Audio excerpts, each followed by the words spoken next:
నిరీక్షణ prayer house మరియు centre సంఘముల తరపున ప్రభు పేరిట మీ అందరికీ నా హృదయపూర్వకమైన వందనములు.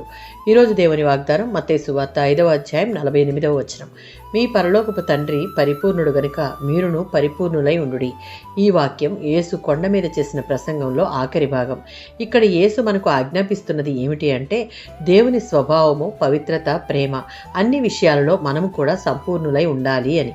సంపూర్ణత అనేది ప్రేమలో, క్షమలో, విశ్వాసంలో, వినయంలో పూర్తిగా ఎదగడం అని. యేసు మొదటిగా మనలను మానవ ప్రమాణాలతో కాక దేవుని ప్రమాణం ప్రకారం జీవించమని పిలుపునిస్తున్నాడు. రెండవది ప్రేమలో సంపూర్ణత. 43-47 వచనాల్లో ఉన్నట్లు యేసు శత్రువులను ప్రేమించుడి, హింసించు వారి కోసం ప్రార్థించుడి అని చెప్పాడు. ఇది దేవుని ప్రేమలో ఉన్నటువంటి గొప్ప లక్షణం. దీనిని లూకాసు వార్త 6:35లో యేసు చెప్పడం మనం చూస్తాం. మూడవది పవిత్రతలో సంపూర్ణత. లేవికాండం 19వ అధ్యాయం 2వ వచనంలో ఉన్నట్లు మీ దేవుడైన నేను పవిత్రుడనై ఉన్నాను కనుక మీరును పవిత్రులై ఉండుడి అన్న ప్రధానమైన ఆజ్ఞను పాటించి మనలో ఉన్న ప్రతి పాపాన్ని ఒప్పుకొని మనల్ని మనం పవిత్రపరుచుకోవాలి. నాలుగవది ఆత్మీయంగా పరిపక్వత చెందాలి.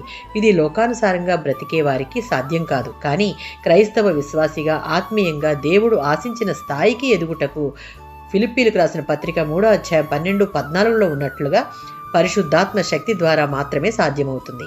ఈ విధంగా ఉండుటకు, దేవుని వలె పరిపూర్ణ తత్వంలోనికి నడిపించబడుటకు ప్రతిరోజు దేవుని వాక్యంలో, ప్రార్థనలో ఎదగడం, పవిత్రంగా నడుచుకోవడం, ప్రేమలో ఎదురయ్యే పరీక్షలను జయించడం అనగా శత్రువులను, హాని చేసిన వారిని సహితం ప్రేమించి క్షమించి వారికి మేలు చేయడం, పాపానికి దూరంగా ఉండి దేవునికి ఇష్టమైన జీవితాన్ని గడపడం ద్వారానే సాధ్యం. ఆమేన్.